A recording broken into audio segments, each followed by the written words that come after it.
আসসালামু আলাইকুম, সুমাইয়াস কিচেনে সবাইকে স্বাগতম। আমি আজকে আপনাদের সাথে শেয়ার করব মাত্র 1 কাপ চিড়া আর 2টি ডিম দিয়ে ভীষণ মজার এবং স্বাস্থ্যকর একটি নাস্তা রেসিপি। আশা করি রেসিপিটি আপনাদের কাছে অবশ্যই ভালো লাগবে। যদি ভালো লাগে আমার চ্যানেলটি সাবস্ক্রাইব করে আমার সাথেই থাকবেন। চলুন দেখে নেই নাস্তাটি তৈরি করতে কী লাগছে, পুরো প্রস্তুত প্রণালী।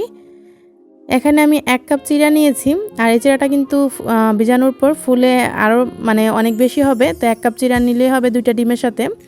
তারপর চিড়াগুলোতে আমি ডুবো পানি দিয়ে প্রায় 2 থেকে 3 মিনিট ভিজিয়ে রাখবো। 2-3 মিনিটের চেয়ে বেশি ভিজাবো না, 2-3 মিনিটেই এটা ভিজে ফুলে যাবে।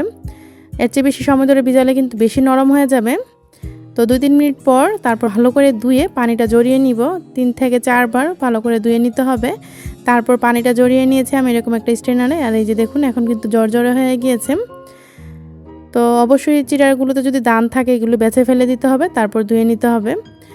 আর এখানে আমি চুলায় একটা ফ্রাই প্যান বসিয়ে দিলাম, আর প্যানটা গরম হয়ে যাওয়ার পর দিয়ে দিলাম 1.5 টেবিল চামচ রান্নার তেল। তেলটা গরম হয়ে যাওয়ার পর দিয়ে দিলাম মাঝারি সাইজের একটা পেঁয়াজ কুচি। তারপর পেঁয়াজ কুচিটা ভেজে নিচ্ছি।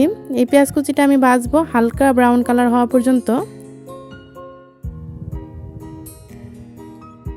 তো পেঁয়াজ কুচিটা ভাজতে ভাজতে এখানে আমি 3টা কাঁচামরিচ কুচি করা দিয়ে দিচ্ছি। আর কাঁচামরিচটা আপনাদের পছন্দ মতো কমিয়ে বাড়িয়ে দিতে পারেন। আমি বড় সাইজের 3টা কাঁচামরিচ কুচি দিয়েছি। জালটা যার যার মতো পছন্দ মতো দিবেন, বাচ্চারা যদি কম জাল খায় আরও কমিয়ে দিবেন। তারপর কাঁচামরিচগুলো দেওয়ার পর আবারও নেড়েচেড়ে একদম হালকা যে একটা ব্রাউন কালার হওয়া পর্যন্ত অপেক্ষা করছি। একদম কড়া করে পেঁয়াজটা ভাজবো না, হালকা ব্রাউন কালার করে ভেজে নিলেই হবে। তো এই যে দেখুন ভাজতে ভাজতে কিন্তু হালকা ব্রাউন কালার হয়ে গিয়েছে। এই পর্যায়ে আমি যে 2টা ডিম নিয়েছি, 2টা ডিম ভেঙে দিয়ে দিলাম। ডিমটা দেওয়ার পর আমি এখানে সামান্য লবণ দিয়ে দিলাম। লবণটা কিন্তু অল্পই দিবেন, বেশি দিতে যাবেন না।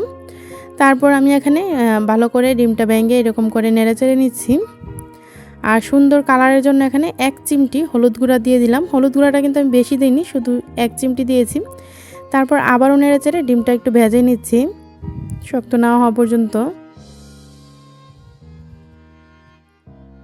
তো এইভাবে নেড়েচেড়ে আমি এই ডিমটা ভেজে নিয়েছি। আর এই যে দেখুন ভাজাটা কিন্তু হয়ে গিয়েছে। তারপর আমি দিয়ে দিচ্ছি চিড়াগুলো যে ধুয়ে তারপর পানিটা জড়িয়ে রেখেছিলাম। তো 2 মিনিটের চেয়ে বেশি ভিজালে কিন্তু চিড়াগুলো এই অবস্থায় অনেক বেশি নরম হয়ে যাবে, নাড়াচাড়ার কারণে ভেঙে যাবে। তাই 2 মিনিট ভিজালেই হবে, যাতে জড়জড়ে হয়।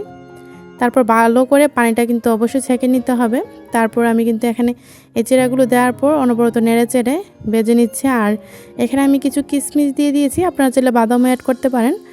তো আমি কিছু কিশমিশ দেওয়ার পর এখন আবারও নেড়েচেড়ে প্রায় 7 থেকে 7-8 মিনিটে হয়ে যাবে। আমি কিন্তু পুরো রান্নাটাই করছি মিডিয়াম আঁচে।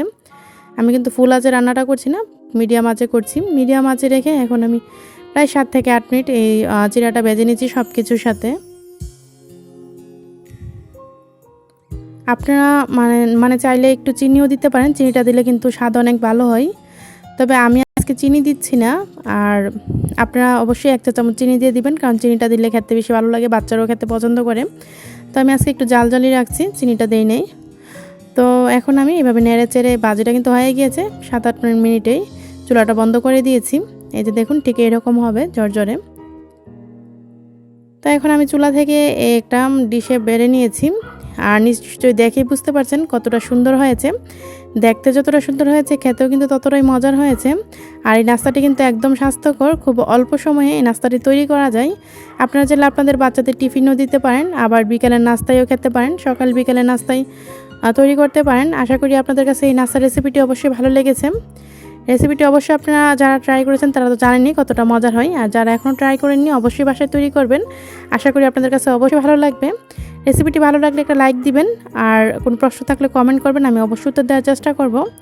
চ্যানেলটি সাবস্ক্রাইব করে পাশে থাকা বেল আইকনটিতে ক্লিক করে অল ভিডিওতে ক্লিক করে দিবেন, তাহলে আমি যখন নিত্য নতুন রেসিপি দিব আপনাদের কাছে সবার আগে নোটিফিকেশন চলে যাবে। আজকের এই রেসিপিটি দেখার জন্য আপনাদের সবাইকে অসংখ্য ধন্যবাদ। সবাই ভালো থাকবেন, আমার জন্য দোয়া করবেন। আল্লাহ হাফেজ।